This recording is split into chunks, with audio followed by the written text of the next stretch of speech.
Beware the tall man, boy. Don't get a chrome sphere stuck in your head, boy. Paul. Boy. Paul. Wait, no. Just stop. What? That's not the right film. What are you talking about? We're watching The Tall Man. Right, but I mean, not the Angus Scrim Phantasm movie, though, right? Didn't you pick this, Paul? You picked this movie. Wait, what's the name of the movie? The Tall Man. Oh. Well, I guess we should talk about that tonight on B-Movie Mania.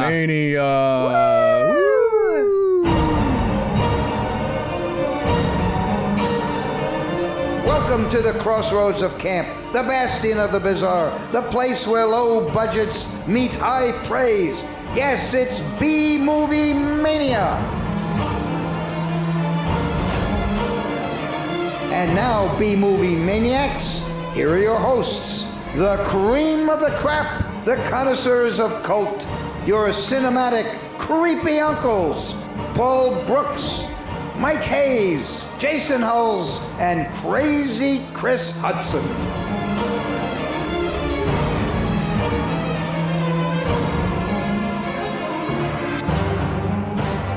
We just do that as an exercise, Ashley. We don't ever put the actual yell in there. Right. It's just a canned one, but we do it every time for the energy. Am I supposed to woo? You can give it a quick woo if you want to, yeah. Woo! There you go. There. Perfect! That's gonna fit in perfect! Yeah. Oh, good evening, ladies and gentlemen. Welcome once again to another episode of B-Movie Mania. I'm your host for the evening, Paul A. Brooks, and I don't know, I think it's going to be maybe a little bit kind of a different episode tonight for a handful of different reasons. One of the reasons is that Chris Hutson is not on the show tonight, which is a rarity, to be honest. It doesn't happen very often. But we do have, per usual, Jason Huls. Paul, I wrote this down. Boy. I was just going to say it. Sorry that I took it. That's okay. It's better this way. Yeah. Mike Hayes. I was asked to watch this movie, so I did. I pressed play on Amazon Prime and watched The Tall Man. Mm-hmm. And then I coughed like Chris Hutson. Mm-hmm. It's like the narration. Yeah, I mean, it was bad. Yeah. We got it. All right, I win. But, you know, Chris isn't here tonight, but that's okay because we have, guys, a very special guest. I'm very pleased to welcome Ashley Barlow to the show. Ashley, hello. Hello, how are you? Good, how are you? Ashley. Hi. Pretty good. Woo! Thank you for having me. Absolutely. Excited to have you on the show. It's funny, the last time that Chris wasn't on an episode of B-Movie Mania, we had a special guest named Ashley on the show as well. Wow. So I don't know why this keeps happening, but I'm glad that it does. There's a lot of us out there, so. It's true. It's true. Mm-hmm. Yeah, you know, I'm excited to have you on the show because there's a lot of women sort of at the forefront of this movie, and I thought it'd be cool to have a female voice talk about this movie. And then also, correct me if I'm wrong here, but up until fairly recently, you lived in the Pacific Northwest, which is where this movie takes place. So I thought maybe, you know, that might be valuable as well. Could be. Yeah. It could be. Valuable. Might not be. We'll find out. This could be the last Ashley that's ever on this fucking podcast. But, you know, before we get into tonight's proper review section of the episode, we wanted to just run a quick ad from our friends over at the Describe Fear podcast. Yeah. Great little podcast. Hope you check it out. Fantastic. Yeah, so let's roll that right now.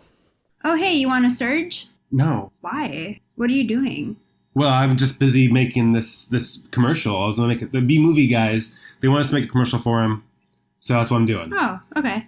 But People are still listening to that? I know, right? Oh. But like they kind of already made one for us when Mike was already a guest on our podcast. Sweet. So I'm just gonna send him that. Yeah. 'Cause he already made a stupid commercial. That Idiots. stupid idiot.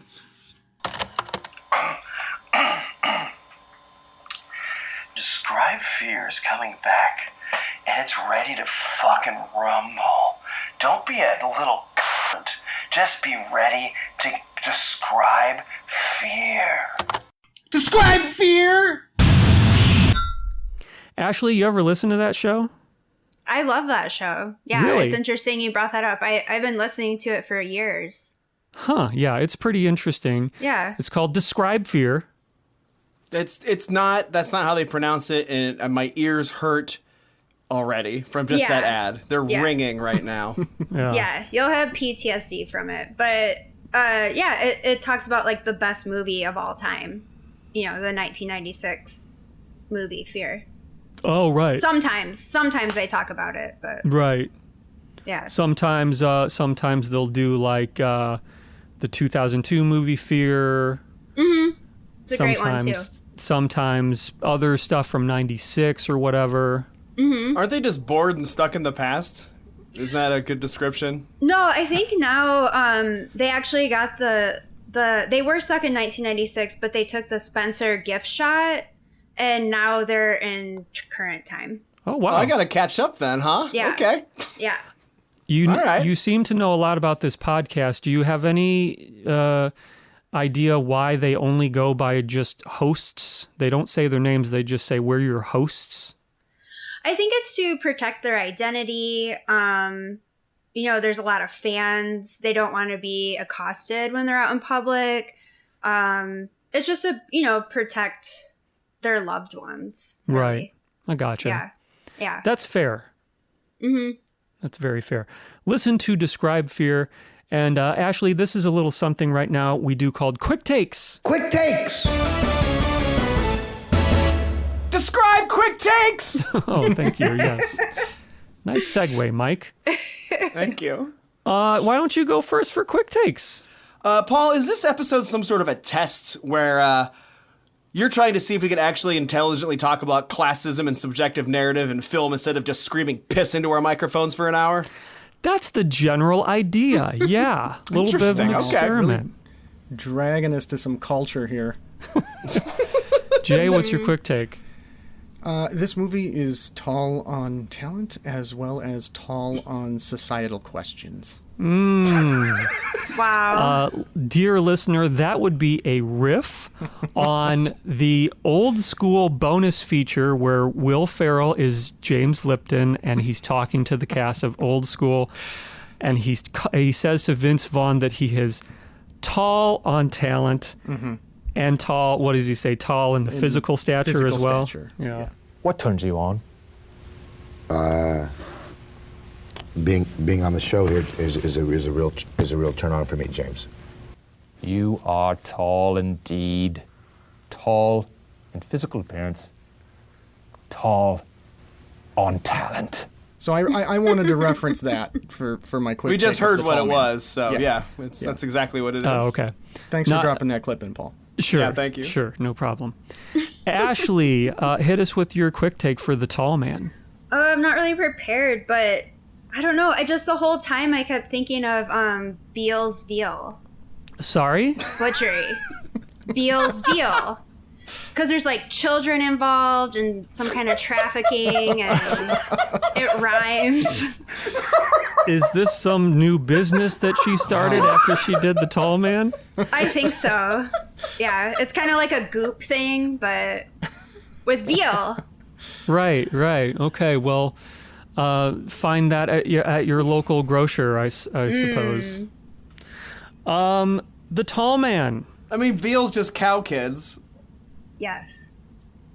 Thanks for that, Mike. The Tall Man. Written and directed by Pascal Laugier? No idea if I'm saying that right. It's right. Yeah. Good job. Okay. Yes. Sounds good. All right. Yes. Starring Jessica Biel, Jodelle Furland, The Smoking Man, Stephen McHattie, and Slade Craven himself. Yes. The immortal John Mann. Oh, Wait. Oh, he's I the. popped when I saw Slade Craven in this movie. That's who Hell that. yeah. Oh, Yep. Mike didn't know.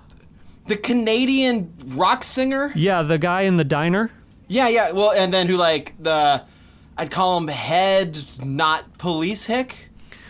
Yeah, he's the main Like guy. he's not the drunk guy, but he's the other guy that hangs out with the With the sheriff all the hat? time. Yeah, with the Yeah. hat.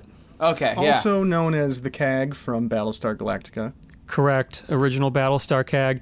Yeah, Ashley, we did last season, we did an episode with John Mann called Turbulence 3 Heavy Metal, where he was a heavy metal singer, and I think it's made a lasting impression on all of us. I mean, we made a shirt, a Slade Craven T-shirt. It's We awesome. did.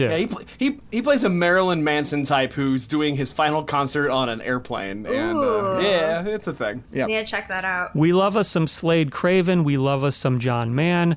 May he rest in peace. Pour some.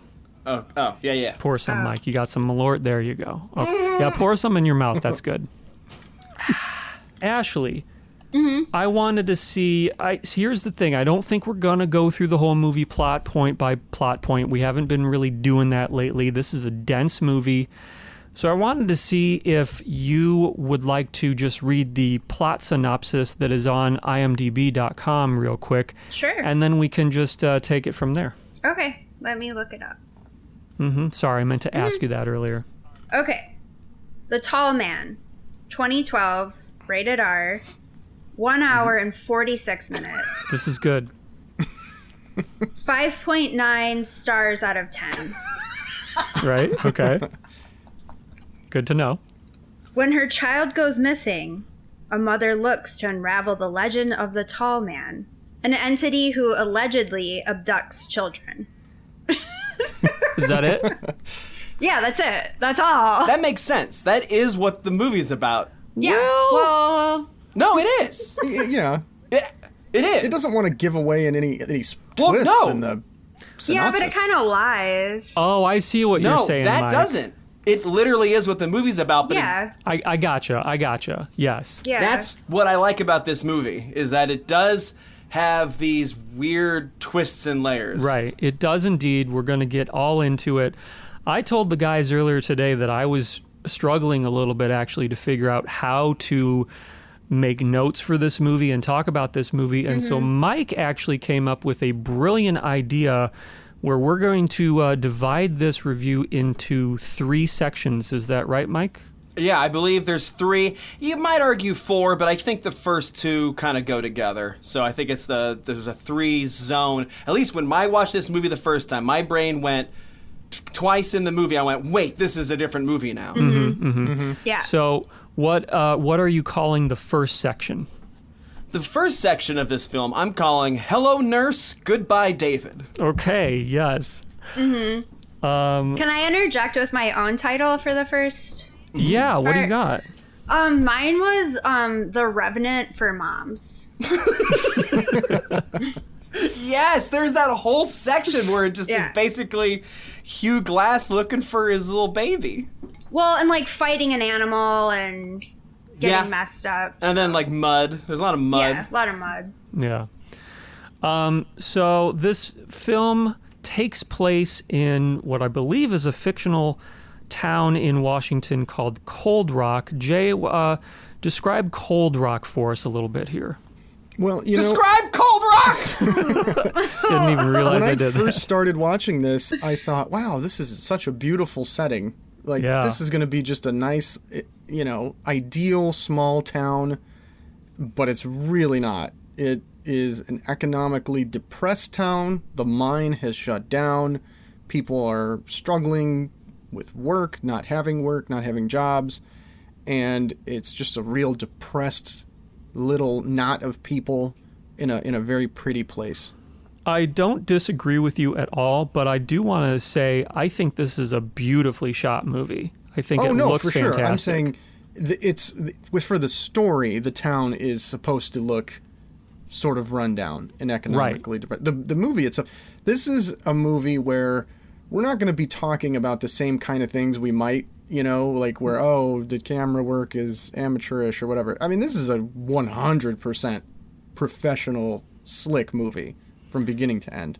Right. Yeah, I mean, I was a little nervous to even do this movie because it's not even really a B movie, maybe. I mean, I think it went straight to video. I don't think there was much of a theatrical run, but in terms of like the budget and everything, it's pretty substantially higher than the shit we normally do on here. Well, not the entire budget, but they must have finished this movie and went, we got so much left over, what are we going to spend it on? And they said, how about the credits? Because I like the opening credits. Yeah, I do too. They're great. They're very stylized. I'm confused at why. But it looks good. It's just weird. Well, I hate it when opening credits waste time, Like, these opening credits help to establish what kind of place the movie takes place in. It sets the environment. It's not just looking at a bunch of names. You'd even argue the credits are part of the environment. You could. Yes. For the listener, the credits are, and this is 2012, so this is kind of very early on when you started seeing this happen, where the credits are like 3D'd as part of the landscape or scenery. Like they're like, the road says an actor's name, and like the side of a barn says the DP or something. Like it's just this weird, and it's all stylized in this blood red kind of font. Though sans serif, of course, a bold sans serif, not some sort of runny blood murder one. Sure. But it's very, very classy looking. But it's just weird because it's probably the only CGI in the film, and it looks very CGI'd. Yeah, you can get a template these days that will do this, but but this is 2012. And it still it was done well. So sets the tone nicely, though, I think, and that's getting cut out. And our main character here, Julia, played by Jessica Biel, she is the town's local nurse. Ashley, do you want to talk a little bit about, kind of what her character is like and what she's doing here at the start of the film? Yeah, it's interesting that she's the only, I guess, place you can turn to for help. It starts off by showing that she actually helps a teenager give birth she says, I'm not qualified to do this, and she just still rolls up her sleeves and does it anyways. Yeah. Oh my God. You didn't know. I'm not equipped for this, Tracy. Yes, you're doing it. You're doing it. Good. Now when the contraction comes again, push where you feel my fingers, okay? Push where my fingers are down. Push deep and down. She's tough. she's you can't really get a full grasp on what her relationship is with this other female character that lives with her. You don't know, for me at least, I wasn't fully aware, is it just nanny? Is it romantic? Because they kiss each other on the cheek when she comes in home from work. Right. So you don't really know. You know that she was once married. Her husband passed. He was a doctor. Everyone, puts her down because she's only a nurse. Only a nurse. I mean, that's what they say is you should go back to changing diapers. Your husband was actually doing something for the town. So she's already at a disadvantage, and she's kind of, trying to take care of people without them even asking for it. Yeah. And Mike, we also get some narration at the beginning of the film. Yeah. Normally, I am really not big on narration. I feel that it actually works pretty well in this movie, if for no other reason because the narration is done by a character who is in the film but is mute in the film. The narration is a part of a whole bigger picture, I think, but it is done by this mute character. But you don't know that until, the end of the film. You don't understand that she can even say a damn word. Everyone talked about the tall man all the time because everyone was afraid of him. People were always afraid he'd strike again. And when he did, they thanked their lucky stars he took someone else's kid. But the narration, now really sets up this classist thing, which is kind of the whole point of the movie. Mm-hmm. The whole, this is a rundown. They don't say hick or hillbilly, but that's what it's like. That's what it's getting at. It says, something had come to Cold Rock, and it was taking the children. Something so menacing, so terrifying that the people finally gave it a name. And but they're talking about how like they say that after describing how like shitty the town is and how like the mine's closed and like kind of really just shitting on the town and how everyone had given up and it was bad for the kids. But something worse than just economic trouble is this menacing, terrifying thing that came. Right. And that's the tall man. That's the tall man. The tall man. I think he's the devil. What kind of people take people's kids? Talking about the tall man? No, that's a myth. There's no tall man. He exists. The only tall man that I've ever seen is the one the kid built with that scarecrow. If this was a rich town, we'd have the whole army here looking for those kids. The tall man is stealing the children. And the parents are talking about how, little Billy was there and then suddenly little Billy was gone. I think even sometimes like out of their house. It's not just that they're playing and abducted. Mm-hmm. So the kids, the way they present it, the kids are just disappearing. Yeah. Some people say they've like seen it though. Like it's like they're talking about a moth. There's like the Bigfoot people, who claim they've spotted it. Someone also, I wrote this one down that I thought was interesting. It's that the class thing that goes throughout it. But it's like, if this was a rich town, you'd have the whole army looking for those kids kind of a thing. It just kind of rolls into this, we're a small community. No one cares about us outside of this community. They feel like they've been abandoned as well. Julia is at this diner in the local town and we see another character who's sort of like, who's maybe introduced as like the town crazy lady. She has lost her child. She's one of the people who's lost her children. And Julia goes outside at one point to offer her a cup of coffee, Ashley, to try to as like a offering to her to help her out a little bit. Well, she's kind of scurrying about, and the general townspeople don't really feel bad for her. Like, they're just like, of course she would love a cup of coffee, but she'd also love to win the lottery. Did Slade Craven say that? Yeah. Mrs. Johnson. Oh, she's gone. I haven't seen her in weeks. Sweet Jesus, she looks even worse than before. She wouldn't mind a cup of coffee. She wouldn't mind a winning lottery ticket. Ashley, you mentioned this a second ago. We get introduced to Julia's nanny, probably, character, and we meet a small child who lives in their very big house, and they're having, I don't know, what would you call it, like nice sort of like quasi-family time together? Yeah, I thought the family time was really odd because there was so much emphasis on it and it was so important to the mom, where like I was raised by a single mother and when she got home, like all she wanted to do was like go to bed and masturbate. But like this woman is like willing to like, hi Kim, this one wants to like play multiple games with her child. Whoa, what's that? That's a gorilla. Where does he live? He lives in Australia. You think so? Maybe he could live in the jungle somewhere. This fish can live in our moat, and he can patrol our waters. And like is really focused on it after dealing with, because my mom also worked in social services, but just like dealing with like all of these sad cases. She wants to come home and like glean like all this attention onto this child. Yeah. Which is kind of weird to me. Well, but I mean, I think what it's supposed to demonstrate is that Jessica Biel's character is a good mom. She cares about this kid and she likes to play with this kid. My mom was a bad mom. No one's saying that. Hey, she took care of herself. Yeah. You know I love your mom. I know.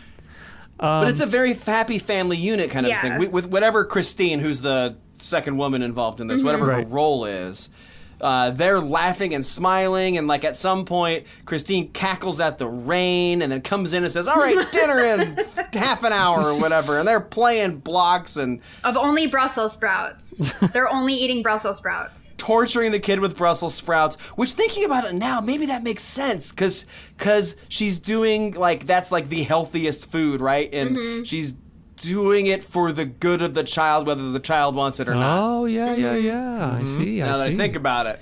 Interesting, yeah. And also the kid's very happy. Yeah. Feels safe and secure.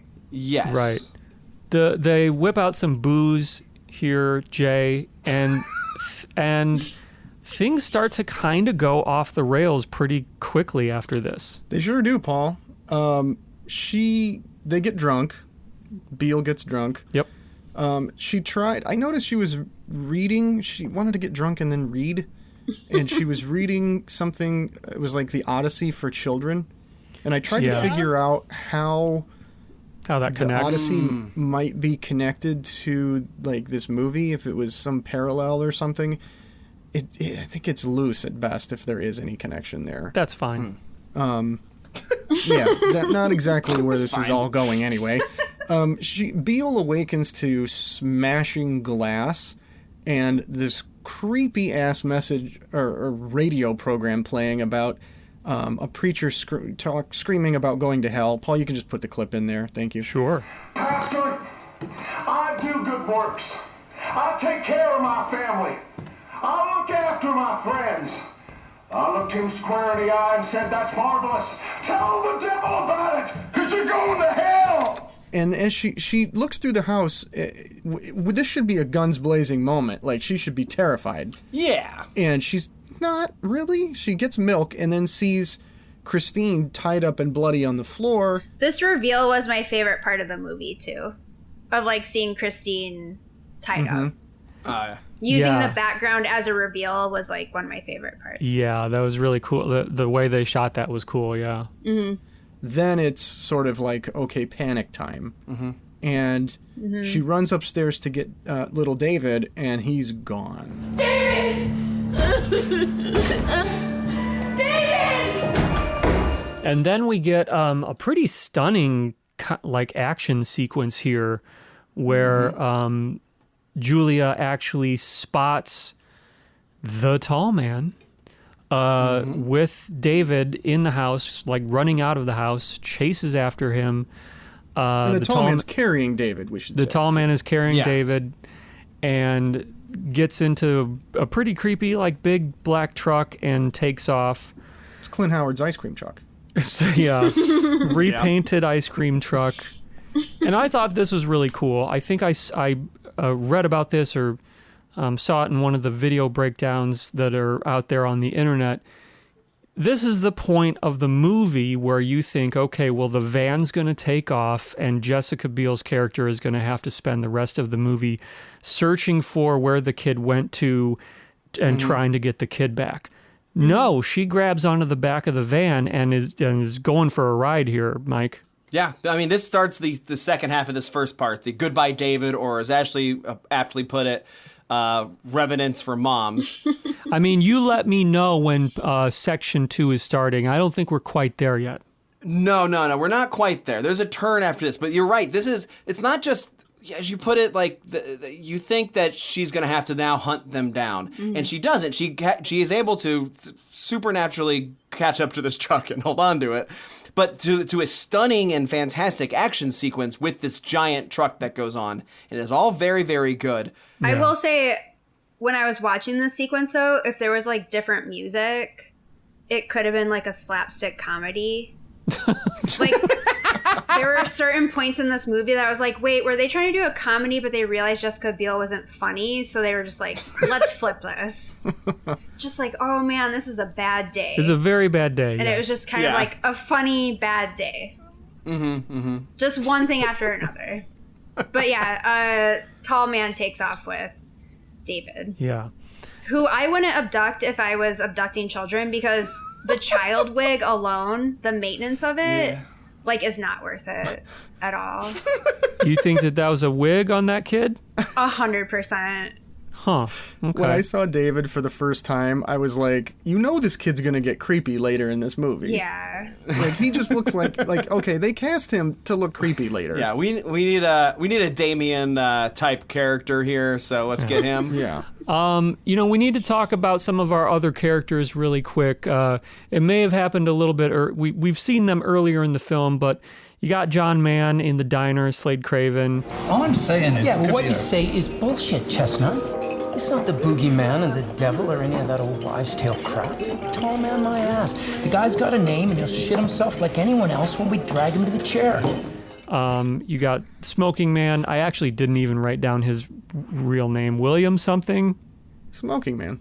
Yeah, just Smoking Man. Smoking Man. Wait, the drunk guy or the sheriff? Lieutenant?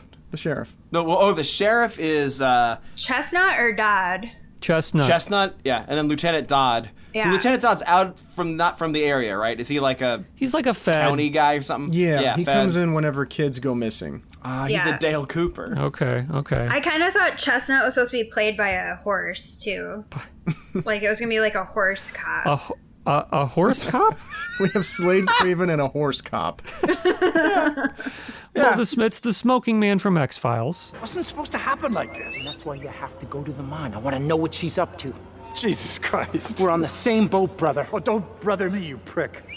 I have to think. Let me think. Yeah, you do that. Sometimes you get plot holes in movies and you're like, what the fuck? You notice it a lot. In this, shit's so weird, you don't quite notice it. You just assume it's part of the whole damn thing. I mean, it's kind of why we're doing these three structures here, these three sections, because it's structured very strangely in a way where you don't really get it until the end of the movie, right? Oh, right. I mean, very end.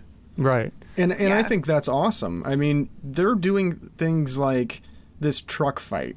This happens pretty early in the film, like we said. And this is the type of scene typically that would probably come later, Like the whole structure of this thing is it's different, but in a very good way, because the pacing is such that you're like, okay, I know toward the end I was like, okay, now that this happened, this has got to almost be over. And nope, there's like 20 more minutes left. And you're like, what is this thing going to do for 20 more minutes? There's a lot of this, Jay, you said this truck scene is it's very intense. It's very cool. It's a lot of cool action stuff. It's the most action in the film. Mm-hmm. And the way they top it, the way they up the ante is by saying, well, here's the narrative you thought you were following. Check this shit out. Narrative twists, which is awesome. You follow Jessica Biel's character and you trust her because she is the hero of the film because you've been brainwashed to believe this. Right. By watching all other movies. Right. So to move things along here a little bit, she lays down in the road after she's been through all this stuff. Dodd, the Fed or the child protection guy, whatever you want to call him, is searching for the kids late at night or whatever. He rolls up on Julia, picks her up in the car, and takes her to where the sheriff is at the local diner where Slade Craven is and everything. And somebody puts what I refer to as a trauma blanket over her, because that's what always happens in movies. You get a trauma blanket, and she sits down, and Ashley, this is kind of, where things maybe start to get a little bit funky here, where you're like, not quite sure what's going on here. Yeah, so the first time watching this, I was just yelling the whole time, like, why are you taking her to the diner? Why are you telling her to clean up? Like, you're getting rid of the evidence. What is going on? We got an emergency here. Oh, my God. Julia, what happened to you? I found her on the road. Asshole who did this is still out there. Here, take her. You want me to go with you? No, you stay here.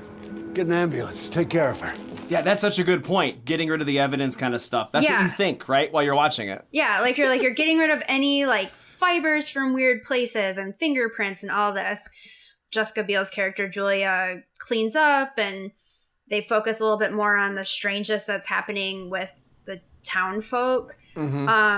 This whole scene it made me think of both those movies, The Faculty and Disturbing Behavior. Yes, yes. Where the town folk are a character of a movie. Something strange is happening. We're not going to find out till a little bit later. This is totally the twist point where this is a completely different movie. Yeah, this becomes a small town conspiracy. Yeah, this was one of my favorite parts of the movie, actually, was that reveal. She's looking at the kid's picture. She suspects something, I can tell you. What'll we do? I'll go get her. Don't move. Just take a seat. It was completely unexpected that there was a small town conspiracy here. Yeah. Everybody's sitting there, and it's a little weird that the diner, but it's this is a depressed town where people are going to hang out. Oh, they hang out at the diner. Okay. Dodd brought her to recover and be with people and okay.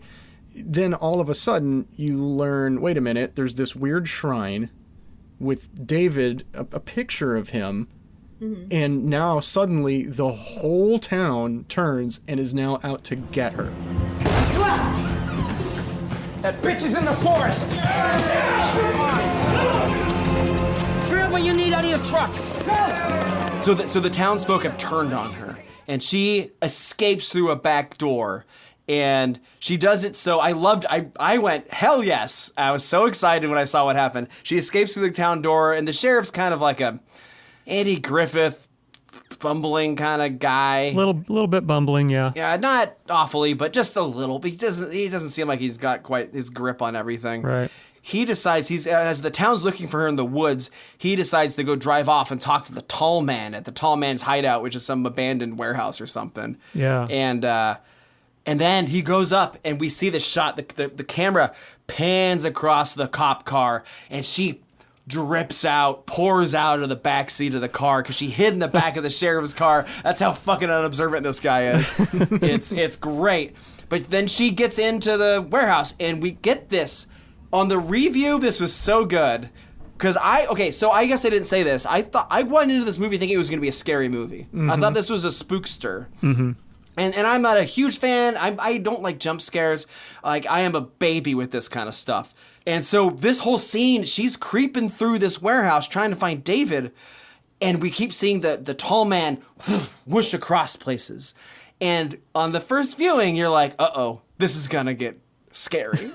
Yeah. I mean, it is. Yeah, it is. On the first viewing. Right. And the second viewing, you understand what's actually happening. Right. I think. I did it. I feel like I understood what's happening, and it's less scary. Yeah. But she finds David, who does this weird thing where he walks out into a hallway, and she's like, oh, David. And she goes up to him, and he just keeps walking no emotion. Walks back into another room. Yeah, and then we get a jump scare of tall man just smashing her in the head. Yeah. And you're like, oh, no. And now is where she gets tied up and interrogated by the tall man, who turns out to be Mrs. Johnson. Mrs. Johnson. Mrs. Johnson. She's the tall man. Last night, like almost every night, I went into the woods to try to find the bastard who took my son. The tall man. And I would say that this is my favorite part of the movie because I think that the reveal of the twist is really well executed. By it's really well acted by Colleen Wheeler, who is Mrs. Johnson / kind of the tall man here. Yeah. But then also everything that Jessica Biel is doing, it's just really well done and fascinating, I thought. This is where I like to say this section of the movie is called What's Biel's Deal?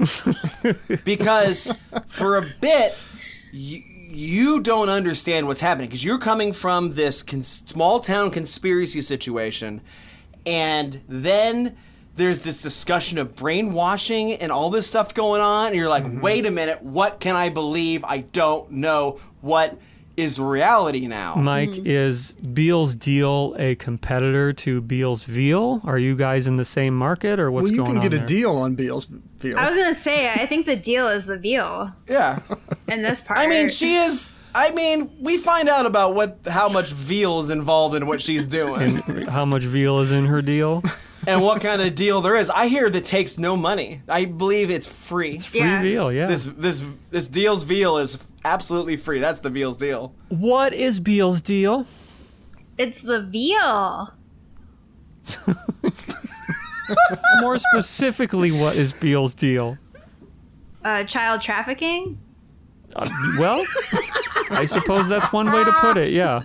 It wasn't enough for you to see me like that? You had to offer me your goddamn coffee. With your innocent air and your angel face, right? Were you worried? Did you feel guilty? Or are you just the most cynical bitch the world has ever seen that you offer a coffee to a woman whose child you kidnapped? I mean, here's what's interesting. Depending on your point of view, this is one of the reasons that I find this movie so fascinating. Depending on your point of view, this is where you either kind of start to make a decision of whether or not Julia is the villain in this movie, which is kind of like what this section of the movie gets at, or if it's something else. But in this scene, it certainly seems like we've been had, and Julia is the villain. And it took a second, too, because as Mrs. Johnson is explaining that she's David's real mom, you're just trained as a viewer to go, no, like, something's up here. Yep. Like, that's not true, is it? But, Beale doesn't exactly ever dispute anything she says. She just kind of spaces out and looks at her and listens. Yeah. And then tries to escape. So she does admit it at some point, though. Oh, yeah. Which I missed the first viewing, I think. And so a little further on, I'm still going like, what the fuck's happening? Yeah. And then second viewing, I'm like, oh, I think I missed this line where she goes, You tell me what you've done with the other children, or I swear you'll die. I gave them to the tall man. yeah, it was me. I give him. Oh, she admits she gives the children to the tall man. She says literally that. In this scene? And so like, is it in this scene she says it. Okay. Yes. And I missed that the first viewing. So I recommend for all viewers to miss that line, because then going on further, it's still wild, because you're still like, Jessica Biel is what in the town's conspiracy and like what's going on, brainwashing. In case we haven't made it obvious already, this movie has a tremendous amount of rewatch value. Yeah. Like you can watch I've watched this 4 times now, and I still pick up on things that I didn't notice the time before. Don't mess with me, Julia. Who is he? He's the one everyone's talking about. Mike, you were going to say something. Yeah, I always am. But do you want someone else to say it? I don't remember what I was gonna say. Okay, all right. But yeah, we sort of get the big twist here in the movie. I'll keep that in. And then we get another, like a little fight scene here where Julia knocks out or punches Mrs. Johnson, and David like runs off, right? And she's looking for him. And this was actually, I thought, a neat little moment. He's like, we haven't talked about this character yet. A little bit. This will be a little bit, but not much. A little bit. He's like hiding in a behind a cupboard or something, right? Yeah. And you think that Julia is going to find him. A door opens up, and it's actually Jenny, the mute, like, teenager. Well, there's this little moment where they're all looking at each other, and Jenny has to make the decision, do I give him to Julia or not? And she just eventually decides to push David a little bit toward her, and then they all 3 run together. Right. Even though David still does not really want to go with her. But so they get away. Jenny hotwires a truck somehow, for some reason. Yeah, you just look past that. They do it. And then, so we're back at the house, and, they have to make some pretty quick decisions here. Julia locks the door. She goes upstairs. She kind of goes to sleep as... Oh, well, she takes David to the basement. After he's been drugged again. Yeah, Christine has drugged him, and it's very ominous. It is. And Julia locks the door and kind of like starts to head upstairs after all this. Slade Craven shows up, banging on the door.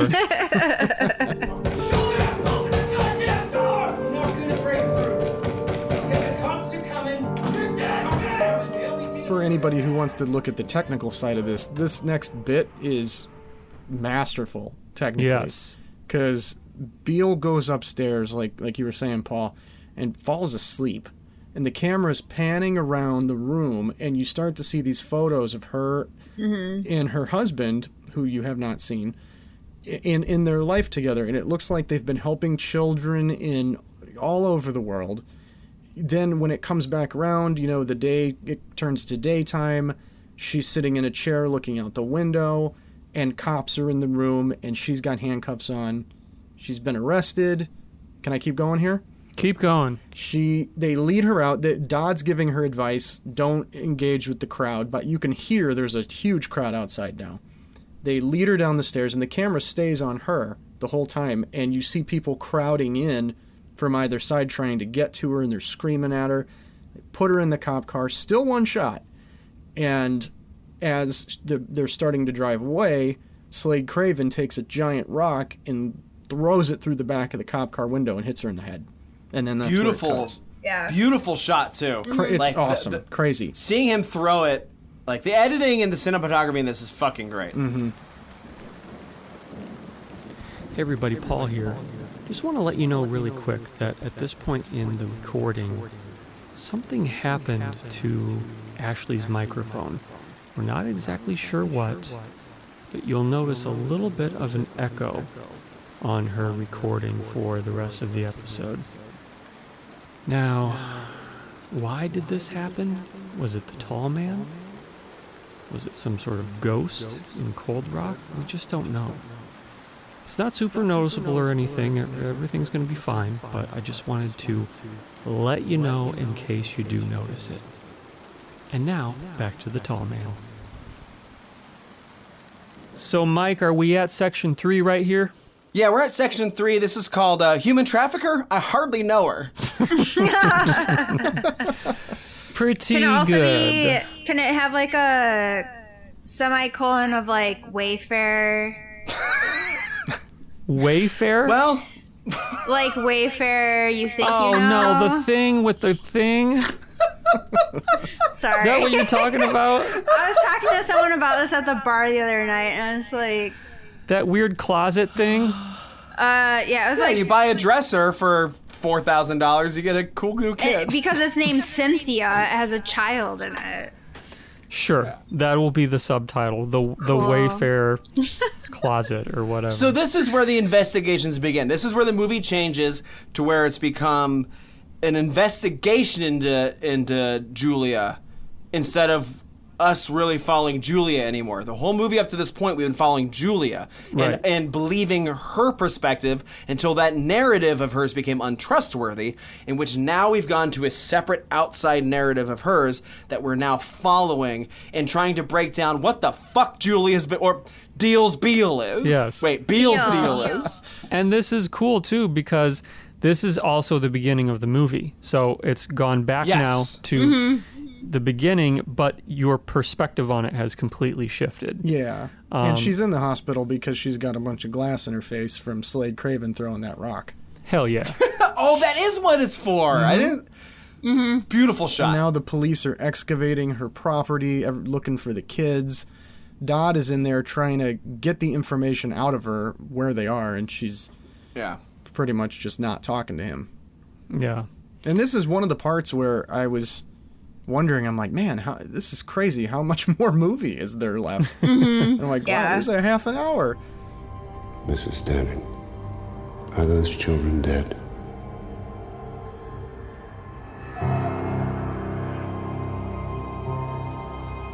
Did you kill them?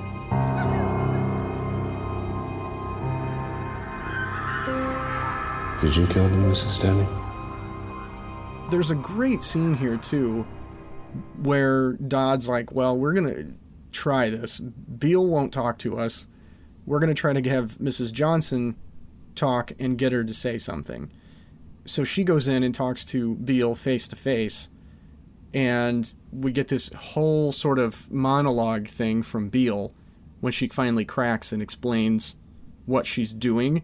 And I don't think we've really said it yet, but Jessica Biel, she's a pretty great performance in this whole movie, really. And this is probably the strongest point.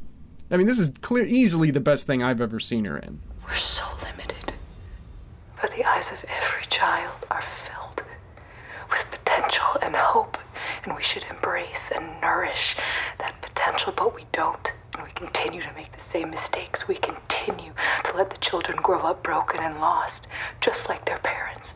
We have to break the cycle. It has to be a priority, but it's not. That's what I've been trying to do. That's what I've done everywhere. And what did I change? Nothing. Jay, I want to ask you, I mean, it's not an accident that I picked this movie. Oh, I know where you're going with this.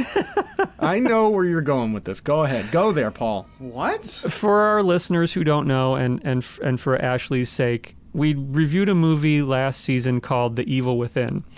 And Jay was not exactly happy about it because in that film there is some straight up child murder. And he gave it a he gave it a very low score because of that, largely because of that. Fair to say? Yes, but also in fairness, I had not seen 1313 Santa's Mansion yet. So yeah, that's also uncomparable, Paul. This is very different than it's not. Evil Within. I want Paul to ask the question. I want to hear the question. What's the question? What I'm saying is, I thought that perhaps selecting this film for season 5 might be a way to redeem myself for all the child murder going on in I The Evil am the Within. maniac that is known for not liking child death. You know, I Right. know you guys do, and that's where we differ. I love child death. So Well, at least she admits it. Okay, Yeah, keep so going. yes, as of this point in the film, I was like, okay, you're doing this to get me. I know what you're doing. Okay, okay, all right, Like you're all right, making all right. another Sorry I child even death said film anything. where it's the narrator that thinks they're good, turns out to be bad, and kills a bunch of kids along the way. So yes, I mean, although to what Mike was saying, it's not apples to apples here. Sure. In terms of how it's handled. Right. I don't think The Evil Within was trying to say very much, and this one clearly is. The parents of Cold Rock need to know.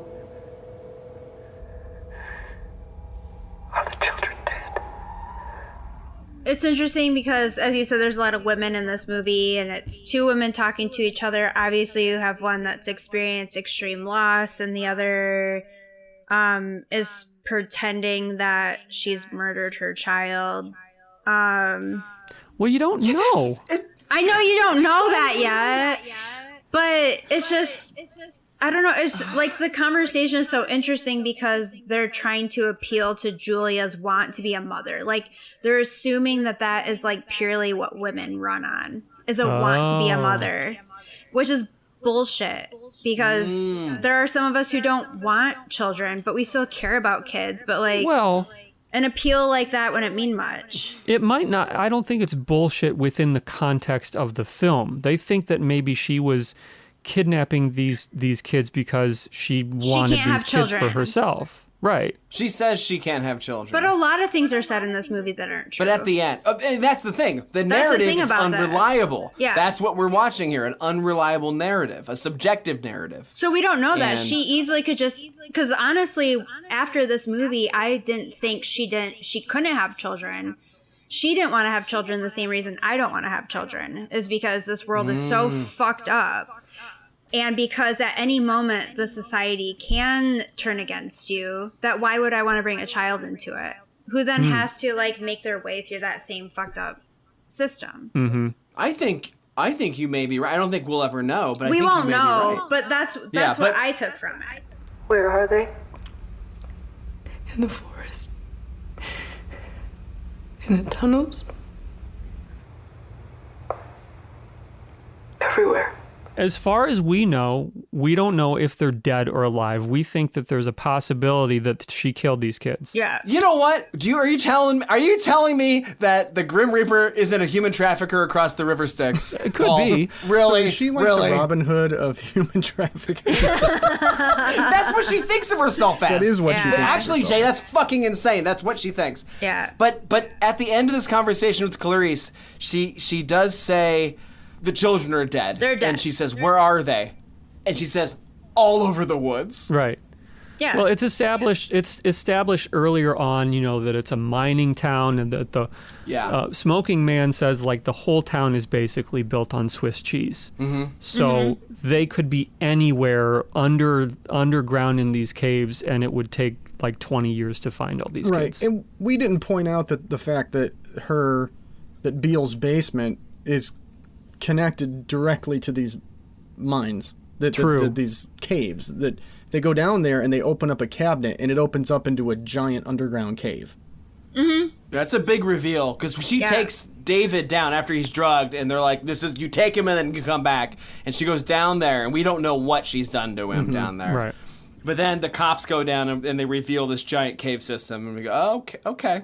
So after this, we get a scene with Jenny where she's back home. Her mom and her stepdad are literally beating each other up. There's a ton of domestic violence going on. Hold on.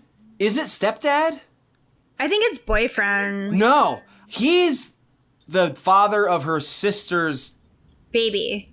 Correct. And also lover of her mother. Yeah, I mean, that becomes apparent when she stabs him and he laughs and they laugh, and there's a whole weird, gross scene. Don't you touch her. Don't you ever touch her. So you didn't miss me this time, honey. I shot. You bastard.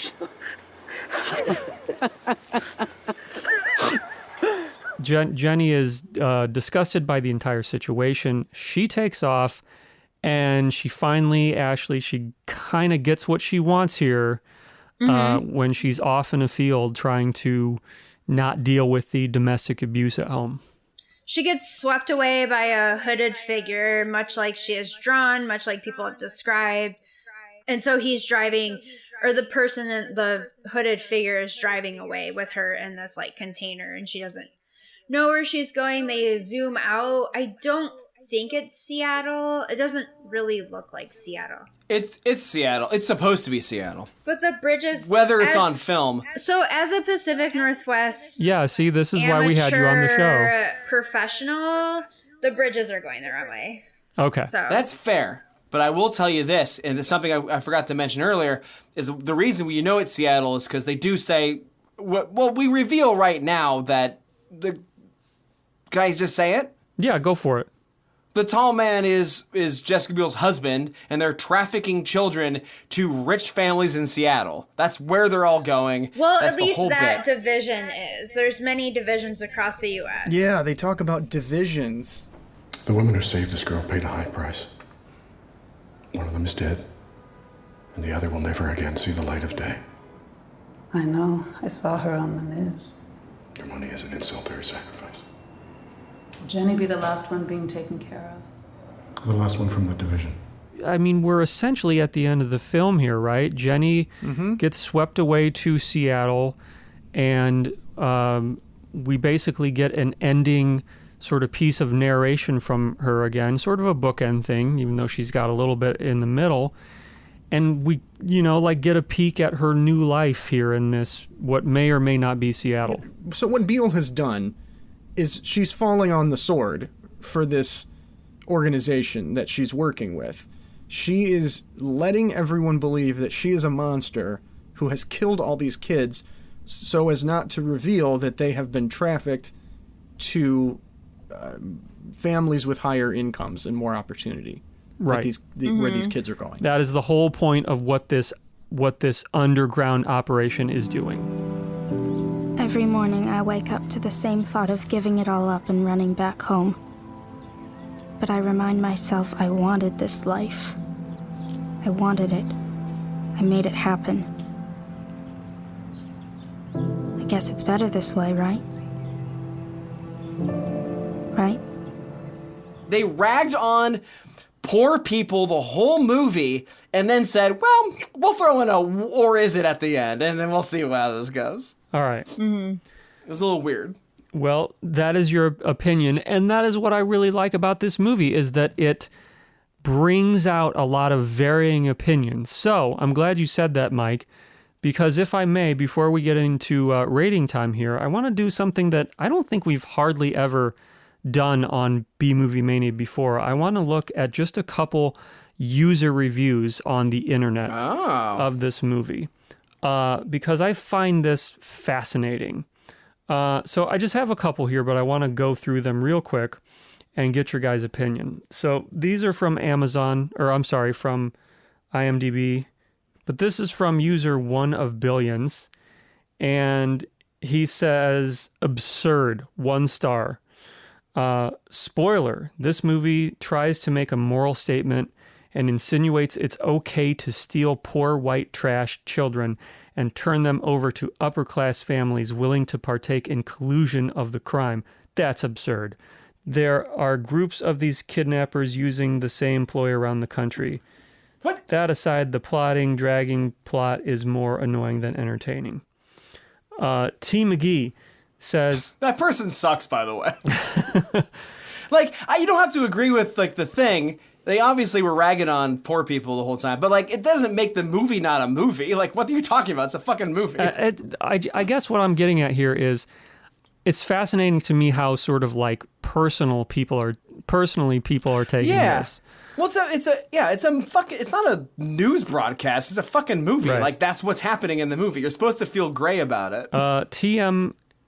McGee 4407, 1 star. I want my money back. She was the tall man, but no one ever even tried to insinuate what they were taking these kids away from. Just white people who don't live in LA or New York shouldn't be allowed to raise their own kids. Bad movie. Wait, what? Okay, so this is someone from Chillicothe, Illinois, who doesn't understand. Yes, doesn't understand what the movie. I mean, and I get it that you missed it. I guess. All right, now listen to this. 5 stars. The cycle is real. Ooh. When you see this cycle time and again as part of daily life, you see a movie like this and know the cycle is real and find it uplifting that someone's vision that child has access to the world, to knowledge, to love, to compassion, and to a greater existence outweighed the greediness of a parent's love when it is so twisted that it creates a cycle of despair. So, depending on who you are, depending on where you come from, people have vastly different opinions of this movie. Mm-hmm. Here's the thing, Paul. Sorry that I'm the one that keeps chiming in on this. Yeah, shut up, That Mike. last one, well, hold on. That last one, though, at first I was like, yes, they get it. And that sounded like some rich white person, though, also that... Well, it could be someone, though. I mean... It could be. Think about someone who maybe has gone through something in their life, like domestic violence or something like that, and might identify with this a little bit. I think the reason that there's such vast differences in what people are saying is because the movie raises questions. Yes. And I don't think that the movie is trying to answer questions. It doesn't, I think it's trying to bring these questions to the surface. I mean, that's the whole point of the last line of the movie. It's wait, right. Is any of this right? Yeah. Mm-hmm. Which... Well, and that's the unfortunate part of a lot of these social issues is that people hide behind things like pushing the children to the forefront. What about this child? Trying to pretty that issue up, I guess. Yeah. I guess the question maybe this movie's asking is, obviously there's a problem, and this person had the wrong answer of human trafficking the children. Mm-hmm. That's not the solution to the problem. That in no way is going to solve the cycle that's broken. No, they're trying to address one little part of a bigger plethora of problems. Mm-hmm. In the wrong and unhealthy way. Yes, and unhealthy. That's it. That what Jessica Biel did is not the right answer for anything. No, but maybe what we're supposed to do as viewers is go, well, what would be the right way? What would be ways to address this situation? We can all acknowledge this. Because Mike, you were saying the movie rags on poor people, and it does present a lot of the people in the town in a negative way. But Mrs. Johnson is really not portrayed negatively, other than the fact that she's poor. Beale's going in, just going, you got a kid, I'm taking it. She delivered that baby at the beginning and just got fucking wet with, I'm gonna fucking steal this kid later. That was that character. Mm-hmm. I think that was a cutscene on the Blu-ray too. Paul, keep that in. But they're like, oh, this gives away the plot. We can't put this in Oh, God. Rating time. I'm really proud of my rating system that I came up with this for this episode, so I do hope that you will go with it. If you got something else, that's okay too, but I want to go 1 out of 100 pissed off blue-collar Slade Cravens. All right. That's it. Ashley, feel free to diverge from your rating scale, but Okay. that is a good one, Paul. That's how we do this thing. So, Ashley, you are our special guest. Would you like to go first? Would you like to go last? Where do you want to go? I want to go in the middle. You want to go in the middle? Okay. Let's go Tig. All right. As they say. Mike, let's kick it off here. Paul, I thought this was a scary movie, as I said earlier, and I'm a baby, and I was worried. Well, that's really how it was marketed, like all the cover images and stuff like Cover, that. oh, it's so creepy. A cloaked figure behind Jessica Biel who looks scared. And in the beginning of the movie is portrayed that way. Like it's a mystery thriller situation. You're like, what's going on? Oh no. And to be honest, the first watch through for the first third of the movie, I was kind of picking up the phone, flipping, mostly out of defense. But once I realized what was going on, or realized I didn't know what was going on, I really put down the phone, paid attention, and was excited actually for a rewatch. As much as I like the movies we watch, I always do 2 viewings at least. And sometimes it's like, well, I gotta do it. I gotta do this and I gotta take notes and do this analysis kind of a thing.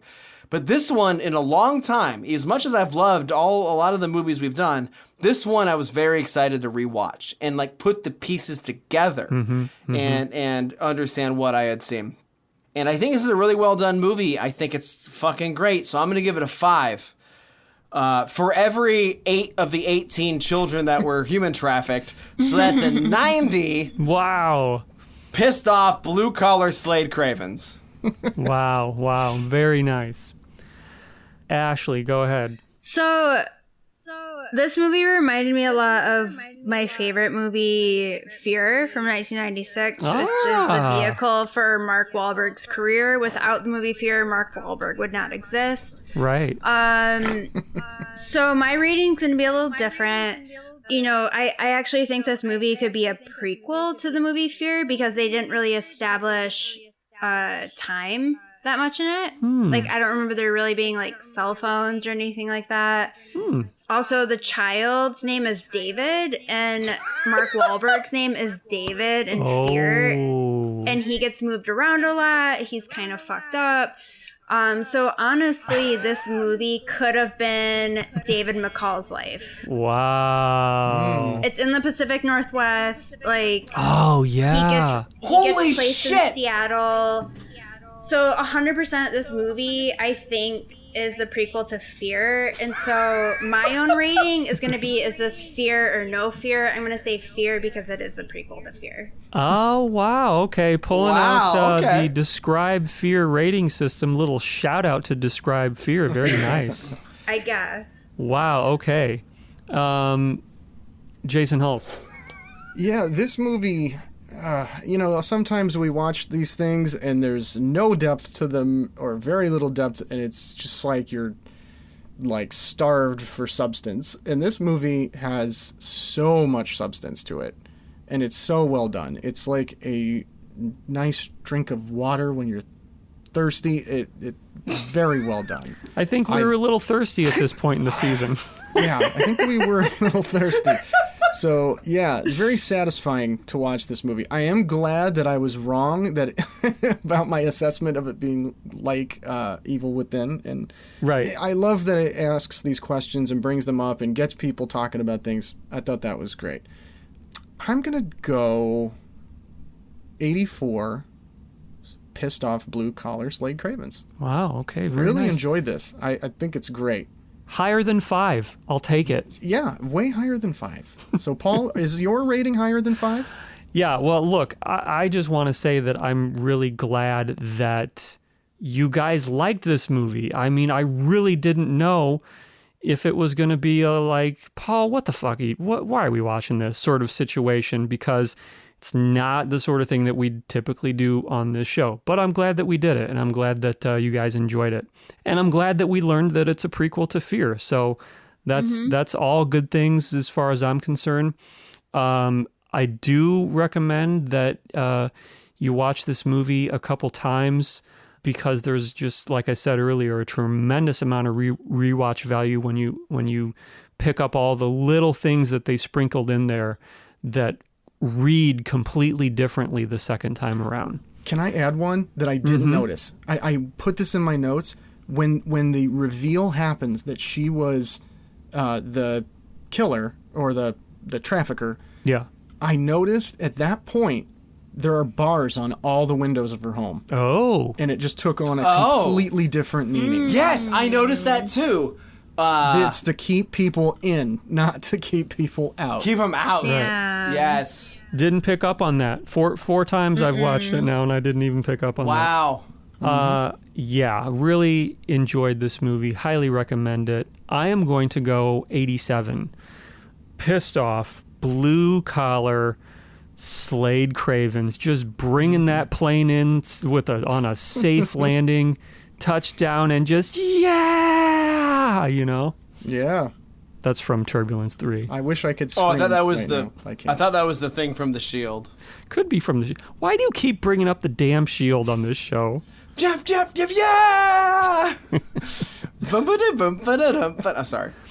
Ashley, thank you so much for joining us on this episode. Is there anything that you would like to plug at the end of the show here?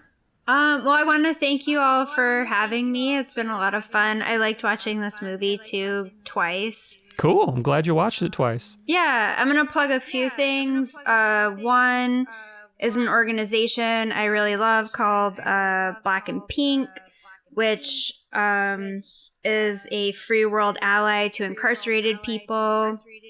You can help in any way by being a pen pal to incarcerated people or donating. Also, if you ever see my partner on Instagram, Johnny Clip, posting anything about a GoFundMe for a vasectomy, please donate, rate, subscribe. If you look at the two of us, if you look at the two of us, we should not be having children. So, keep that at the forefront of your mind. I will say this: Johnny K has done a bunch of artwork for us, right? Mm-hmm. Yeah. And if he had to fucking pay attention to a child other than himself, he wouldn't have time to do the art he does, which is fantastic. It would suck. So we wouldn't have any T-shirts in our store. He needs to be shooting blanks. So yeah. And think of my sex organs when you're donating. Really think of how fucked up that's all gonna be. So. And lastly, as we've talked about a few times, listen to Describe Fear. I've listened to it for many years now. Sometimes the hosts talk about fear, sometimes they don't. Sometimes it's funny, sometimes it's not. It's just a journey to follow. So definitely listen to that. Yeah. It's an art piece, that whole series, and I need to catch up because apparently they've come to the present, I hear, after a span of being stuck in the fear year. It's a whole thing. Yeah, they like I said, they got the Spencer gift shot. So, which I don't know what that means. I need to find out. That's just great. I think it's exactly what it sounds like. Shot or shop? Shot. Shot, like a jab. Shop? Shot, like a jab. Very similar to Pfizer, Moderna, Johnson & Johnson. Oh. They went into the store and got the shot and then got transported. That sounds like the dildo. All right, so thank you for that. Links down below on the website to all of the things that Ashley just mentioned. I am very much looking forward to writing a pen pal letter to Julia in prison, see if I can get a little something going with that. And Jay, if I'm not mistaken, no, wait a minute. Yes, Jay, you are up next on B-Movie Mania. On the next episode of B-Movie Mania. Well, you know how I just mentioned how this film was like a drink of water and there was depth and it really got us talking. Mm-hmm. This next movie has none of that. Okay. Well, good thing we're hydrated. Yes, we are hydrated and you're going to need to be for this. In this next movie, the food is cold, but everything else is hot. We are going to watch the 1994 Patrick Donahue film, Parole Violators. Anybody ever heard of Parole Violators? I feel like maybe I've heard of it. It's on some lists out there. Yeah. I'm excited. It is nuts. It is Okay. absolutely nuts. Okay. It is available only on YouTube. It is a hard find. So Okay. you got to look at it on YouTube. It's been posted for a couple years. I don't think it's going anywhere. But I think we're going to have a really good time with it. B-Movie! No, that was the Mike, we beginning already of the did show. that. Oh. Yeah. I'm not doing the t-shirt shit. Good night.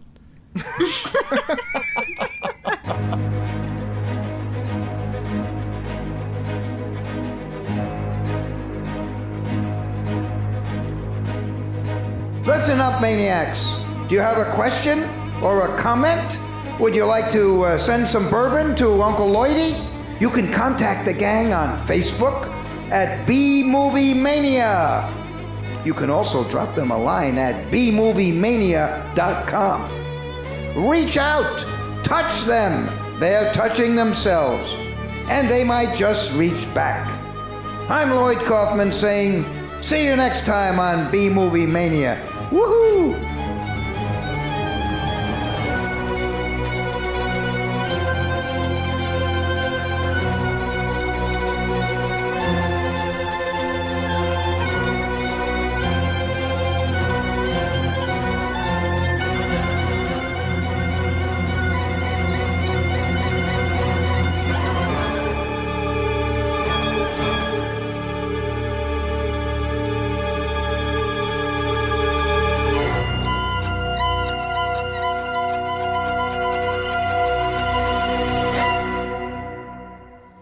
And with that, we must say goodbye to our esteemed panel.